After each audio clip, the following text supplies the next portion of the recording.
For about 3 years now, I've been listening to the Joe Rogan podcast. I like him. Let me tell you why.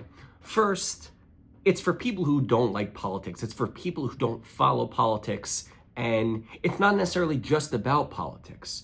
Rogan invites on people that he's interested in. And it's just like fascinating experts in their fields, whether it's an expert on UFOs or on MMA or on politics. I like that it's live and unpolished.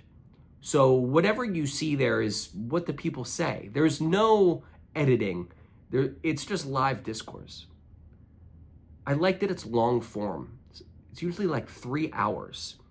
And I like that he doesn't interrupt. We're so used to media conversations where somebody's constantly interrupting and fact checking. He gives his guest the floor and says, please explain your point of view. And he tries to fact check from time to time, but he asks the experts to voice their opinions without his constant fact checking. If you contrast that to, say, CNN, you hear a host nonstop interrupting and fact checking as opposed to just hearing somebody out. How often do we get to hear someone for a long-form 3-hour conversation? My favorite episodes are with people who I've heard of, but I've never heard of speak in long-form formats. For example, there was an episode earlier this year with The Rock. Obviously, we all know The Rock, but I don't know The Rock that well. I don't know his personal history. I don't know what his true feeling is about certain things in his career and his path towards fame.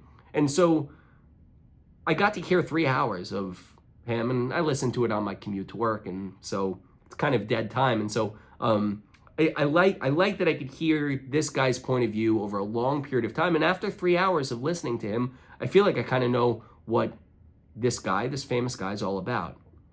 I think the future of media is both very short form, you see TikTok Reels, and also very long form, which is like Joe Rogan. And I think regardless, mainstream media and legacy media is going to have to figure out what that looks like for them.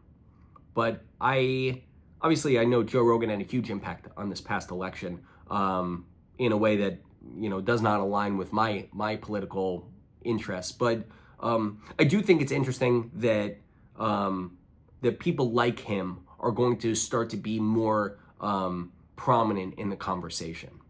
I recommend that you check out a episode of somebody that you find interesting because he found them interesting. And it doesn't necessarily need to be J.D. Vance or Donald Trump. It should probably be someone that, you just find interesting. I can recommend the Lance Armstrong episode just to hear his point of view over a long form format.